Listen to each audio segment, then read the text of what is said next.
Salam alaikum, bonjour à tous, j'espère que vous allez bien. Aujourd'hui on se retrouve dans une toute nouvelle vidéo de recettes de gâteaux pour l'Aïd. Dans cette vidéo je vais vous montrer comment réaliser des cornes de gazelle revisitées avec une recette très rapide et inratable surtout. Alors c'est parti les filles, on va commencer par mettre 400 g de poudre d'amande avec 140 g de sucre. Ensuite, on va venir faire fondre du beurre. Donc là, j'ai rajouté environ 50 g de beurre fondu, une cuillère à café de cannelle. J'ai rajouté 40 ml d'eau de fleur d'oranger. Et là, je viens tout simplement mélanger la farce pour avoir une farce homogène. Dans cette recette, concernant les amandes, je ne les ai pas mixées complètement. J'ai vraiment laissé des morceaux pour avoir quand même une texture en bouche. C'est là que la recette va changer. On va prendre une pâte brisée pour faire nos cornes de gazelle. Franchement les filles, cette recette est délicieuse. Essayez-la, elle est très rapide. Ça vous permet de faire plusieurs gâteaux pendant l'Aïd. Donc là, je vais venir emporte-piécer ma pâte brisée. Ensuite, je vais prendre de la farce, très simple, que je vais venir mettre au milieu du cercle. Et ensuite, je vais refermer correctement les filles, d'accord? Il faut refermer la pâte correctement. J'aime beaucoup ce type de recette rapide parce que du coup, vu que c'est encore le ramadan, on a le ftour à préparer les filles. Moi, ce que je fais personnellement, c'est que la veille où je vais faire des gâteaux, je prépare le ftour pour 2 jours. En général, c'est comme ça que je fais pendant tout le ramadan. De toute façon, je prépare toujours pour 2 jours. Ensuite, le jour où je vais faire des gâteaux, bah, du coup, j'ai pas le ftour à préparer parce que j'ai déjà du ftour. Et là, je peux préparer mes gâteaux, les filles. Alors, donc là, je referme correctement, les filles, la pâte.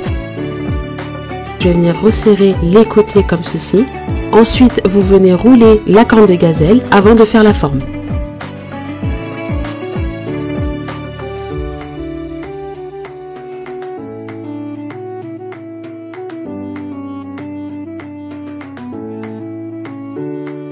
Pour former un joli arrondi, les filles, j'ai utilisé un bouchon que je vais venir mettre au niveau de la corne de gazelle pour bien arrondir les bords.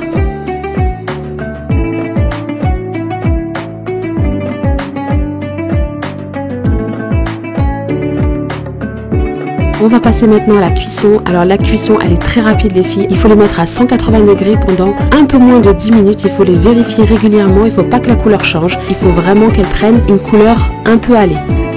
Après la cuisson les filles, on va attendre que nos cornes de gazelle refroidissent pour passer au glaçage. Alors le glaçage c'est très simple. Vous allez avoir besoin d'un bol avec de l'eau de fleur d'oranger à l'intérieur et un autre bol avec du sucre glace. Vous trempez votre corne de gazelle dans l'eau de fleur d'oranger et ensuite dans le sucre glace. Donc là au début je l'ai fait à la fourchette, mais c'est plus simple avec les mains les filles. N'hésitez pas à passer la corne de gazelle plusieurs fois dans le sucre pour avoir une corne de gazelle avec du sucre assez lisse. Alors une petite technique à la fin, ce que j'ai fait c'est que j'ai saupoudré du sucre glace directement sur les cornes de gazelle. Ça m'a permis d'avoir des cornes de gazelle à peu près lisses.